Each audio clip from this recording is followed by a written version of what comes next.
का नारा अब कुछ का साथ और कईयों के विनाश की कड़वी सच्चाई में बदल रहा है। वो नरेंद्र मोदी सरकार जो हर मंच से कह रही थी कि भैया एक रहेंगे तो सेफ रहेंगे। क्या उसने यूजीसी के नए नियमों के जरिए उस एक में से सामान्य वर्ग को अनसेफ कर दिया है? 13 जनवरी 2026 को नए यूजीसी नियम जो आए, उनका मकसद कॉलेजेस में ऊंच नीच और भेदभाव को रोकना था, जो बहुत अच्छी बात है। लेकिन जब आप नियमों की गहराई में जाते हैं तो फिर सामान्य वर्ग के छात्रों के मन में जो डर है वो आपको दिखाई पड़ता है। यह सवाल उठता है कि क्या सामान्य वर्ग अब कानूनी सुरक्षा के मामले में अलग थलग छोड़ दिया गया है? आज एक पत्रकार होने के नाते मेरा काम किसी जात का विरोध करना नहीं, बल्कि उस इंसाफ की बात को करना है जो हर छात्र का हक है, चाहे उसका सरनेम कुछ भी हो, कुछ भी। इसीलिए मुद्दा केवल शिक्षा का नहीं है, यह सामाजिक न्याय और बराबरी का है।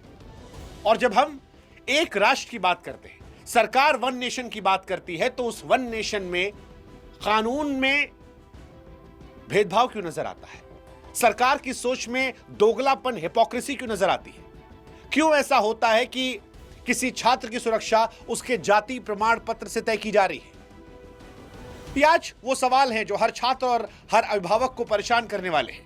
हम आपको बताएंगे कैसे सरकार ने यूजीसी 2023 के नियमों से किसी भी जाति शब्द को हटाकर 2026 में जो नियम बनाए, उसने जनरल कैटेगरी के छात्रों को कानूनन बेसहारा छोड़ दिया। हम आपको बताएंगे कैसे संविधान के बराबरी वाले अधिकार आर्टिकल 14 को यूजीसी का यह नया नियम चोट पहुंचा रहा है।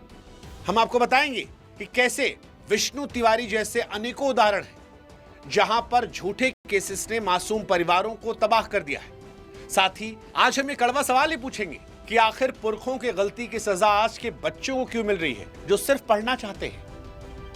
क्या गरीबी देखकर सुरक्षा नहीं मिलनी चाहिए?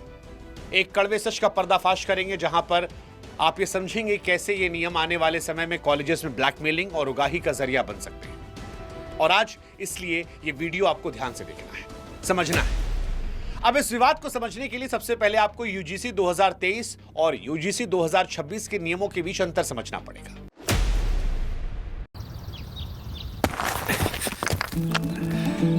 अरे वो ढलान वाली जमीन, उसका क्या हुआ ब्रिज? इसके नियमों के बीच अंतर समझना पड़ेगा। इन नियमों की गंभीरता समझने के लिए यह जानना जरूरी है कि सरकार ने क्या बदला है, क्योंकि सरकार ने केवल शब्दों का हेरफेर नहीं किया है, बल्कि पूरी कानूनी दिशा का बदलाव है। 2023 की यूजीसी गाइडलाइंस में एक व्यापक और समावेशी नजरिया अपनाया गया था। उस दस्तावेज में स्पष्ट रूप से किसी भी छात्र के खिलाफ होने वाले भेदभाव को अपराध की श्रेणी में रखने की बात कही गई। उसका मतलब यह था कि न्याय का दरवाजा जो है वो सबके लिए खुला था। सुरक्षा किसी जाति के मोहताज नहीं थी। अगर किसी एक कैंपस में एक ब्राह्मण, राजपूत या किसी सामान्य वर्ग के छात्र को भी उसकी पृष्ठभूमि के चलते प्रताड़ित किया गया, तो पुराने नियम उसे भी सुरक्षा देते थे। लेकिन 2026 में नियमों का ढांचा बदल दिया गया। अब यूजीसी क्लॉज 3 को अगर आप ध्यान से देखेंगे तो यहां पर मैंडेटरी कॉम्प्लायंस यानी अनिवार्य रूप से लागू करने की बात बताई गई है। इसका मतलब यह है कि विश्वविद्यालय प्रशासन के पास कोई विकल्प नहीं बचा है। उन्हें बिना किसी प्रारंभिक जांच के केवल शिकायत के आधार पर त्वरित कार्रवाई करनी होगी। यह त्वरित कार्रवाई सस्पेंशन भी हो सकती है, वरना संस्थान की मान्यता या फंड पर खतरा आ सकता है। 2026 के नियमों में एनी कास्ट जैसे समावेशी शब्दों को हटाकर फोकस जो है वो केवल SC ST, OBC, women, PWD पर शिफ्ट कर दिया गया। असल में यूजीसी 2026 से क्लॉज 3 के अनुसार जातिगत भेदभाव केवल तभी माना जाएगा जब वो SC ST या OBC वर्ग के खिलाफ हो। यानी अगर जनरल कैटेगरी का छात्र अपनी जाति की वजह से प्रताड़ित होता है तो इन नियमों के तहत उसे तकनीकी रूप से पीड़ित माना ही नहीं जाएगा। सबसे बड़ी चिंता यह है कि 2012 के पुराने नियमों में झूठी शिकायतों के खिलाफ भी कुछ सेफगार्ड्स थे जिन्हें अब हटा दिया गया है। यानी अगर कोई व्यक्ति शिकायत करता है और उसकी शिकायत झूठी निकलती है तो झूठी शिकायत के बाद भी शिकायतकर्ता के खिलाफ जवाबदेही तय करने वाला कोई ठोस रास्ता नहीं बचा है। और यही से सवाल उठता है बराबरी का, हक का, इक्वलिटी का, प्रिविलेज का।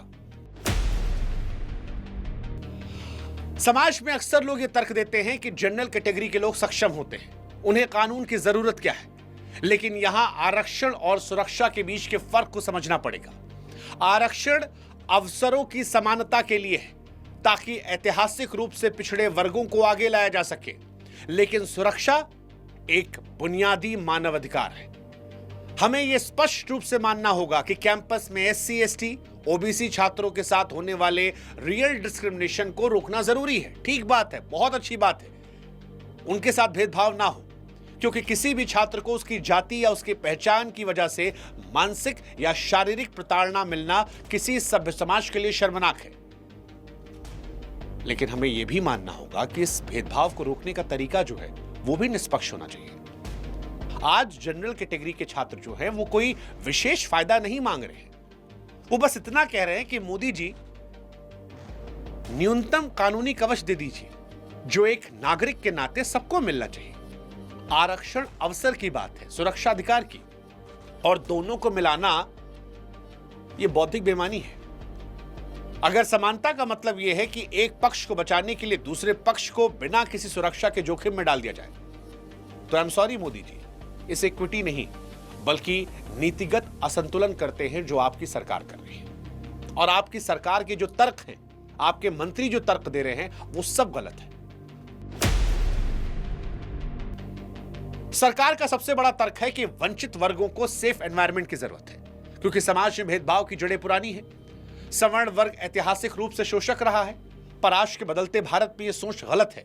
सबसे सीधी बात यह है कि जो बच्चा स्कूल या कॉलेज जा रहा है, उसे क्या पता कि उसके परदादा या उसके पहले जो उसके दादा और दादा थे, उन्होंने जीवन में क्या किया था। किसी भी मासूम को उन कामों की सजा देना जो उसने किया नहीं, यह प्राकृतिक न्याय के खिलाफ है। और अगर इसके बावजूद हम पूर्वजों की गलती के लिए आज की पीढ़ी को जिम्मेदार ठहरा रहे हैं, तो भाई साहब यह सिलसिला कभी खत्म नहीं होगा। इस लॉजिक से तो हमें ब्रिटिश से नफरत करनी चाहिए, क्योंकि अंग्रेजों के पुरखों ने हमें गुलाम बनाया।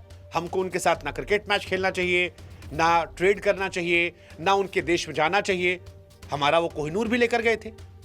और मुस्लिम शासक इतिहास में हजारों मंदिर तोड़े, दमन किया, हमारी औरतों की इज्जत आबरू लूटी, हमारे लोगों को मारा, धर्म परिवर्तन कराया। क्या उन गुनाहों के लिए आज के मुसलमान बच्चों को भी हम कसूरवार ठहराएंगे? नहीं साहब। लोग और समाज वक्त के साथ आगे बढ़ता है। बच्चों को उनके जन्म के आधार पर दोषी मान लेना न्याय नहीं बल्कि प्रतिशोध की राजनीति है। हकीकत यह है कि आज जनरल कैटेगरी का भी एक बड़ा हिस्सा ईडब्ल्यूएस आर्थिक रूप से कमजोर है। उसके पास ना तो पैरवी के लिए बड़े लोगों के फोन नंबर हैं और ना ही महंगे वकील करने के लिए पैसे। जब कानून का झुकाव एक तरफा होता है तो यह गरीब सवर्ण बच्चा पूरी तरह से बेबस हो जाता है। नए नियमों में शिकायत अनुभव या महसूस होने के आधार पर की जा सकती है, लेकिन साहब इंसाफ तो हमेशा ठोस सबूतों पर चलना चाहिए। सुप्रीम कोर्ट ने अनरेश बनाम बिहार राज्य 2014 के ऐतिहासिक फैसले में साफ तौर पर कहा था कि गिरफ्तारी और सख्त कार्रवाई का अधिकार अक्सर प्रताड़ना का हथियार बन जाता है। कोर्ट ने चेतावनी दी थी कि बिना ठोस आधार की गई कार्रवाई चेक एंड बैलेंस के सिद्धांत को खत्म करती है। यूजीसी के नए नियम इसी अदालती चेतावनी की धज्जियां उड़ाते नजर आते हैं मोदी जी, और साथ ही आर्टिकल 14 से यह समझौता भी करते हैं। भारतीय संविधान का आर्टिकल 14 साफ तौर पर कहता है कि राज्य किसी भी व्यक्ति को कानून के समक्ष समानता या कानूनों के समान संरक्षण से वंचित नहीं करेगा। सुप्रीम कोर्ट ने भी समय समय पर स्पष्ट किया है कि कानून के सामने बराबरी हमारे संविधान की बेसिक स्ट्रक्चर है, मूल संरचना। लेकिन यूजीसी के 2026 के नियम यहां एक बड़ा संवैधानिक सवाल खड़ा करते हैं कि अगर कोई नियम एक खास नागरिक वर्ग को केवल उसकी जाति के आधार पर पीड़ित बनने के अधिकार से बाहर कर देता है तो वो सीधे तौर पर संविधान की आत्मा पर प्रहार है। नेशनल क्राइम रिकॉर्ड ब्यूरो के आंकड़े बताते हैं कि विशेष श्रेणी के कानूनों में फॉल्स कंप्लेंट की दर काफी अधिक रही है। यह डेटा चीख चीख कर कह रहा है कि एक तरफा कानूनों का दुरुपयोग होता है। तो फिर यूजीसी ने सुरक्षा उपायों को जोड़ने के बजाय उन्हें हटाया क्यों? क्लॉज 10 के तहत जो सजा का प्रावधान है, जैसे यूनिवर्सिटी की मान्यता रद्द करना, वो इतना ज्यादा कड़ा है कि कोई भी कॉलेज प्रशासन सच जानने के बजाय खुद को बचाने के लिए सीधे सीधे जनरल कैटेगरी के छात्र को सस्पेंड करना बेहतर समझेगा।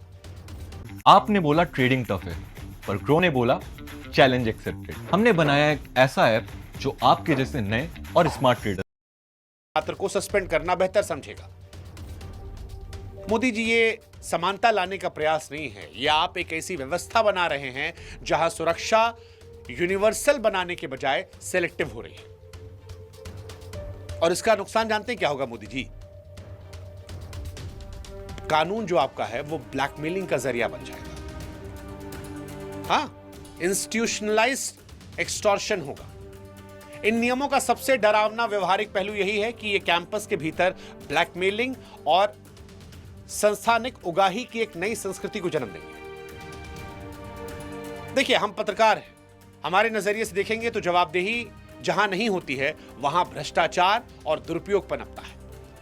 जब एक छात्र को यह पता होगा कि उसकी सिर्फ एक शिकायत के सामने एक सवर्ण छात्र का करियर मिट्टी में मिल जाएगा और उस शिकायत के झूठा साबित होने पर भी उस पर कोई आंच नहीं आएगी, तो यह स्थिति ब्लैकमेलिंग के लिए सबसे उपजाऊ जमीन तैयार करती है।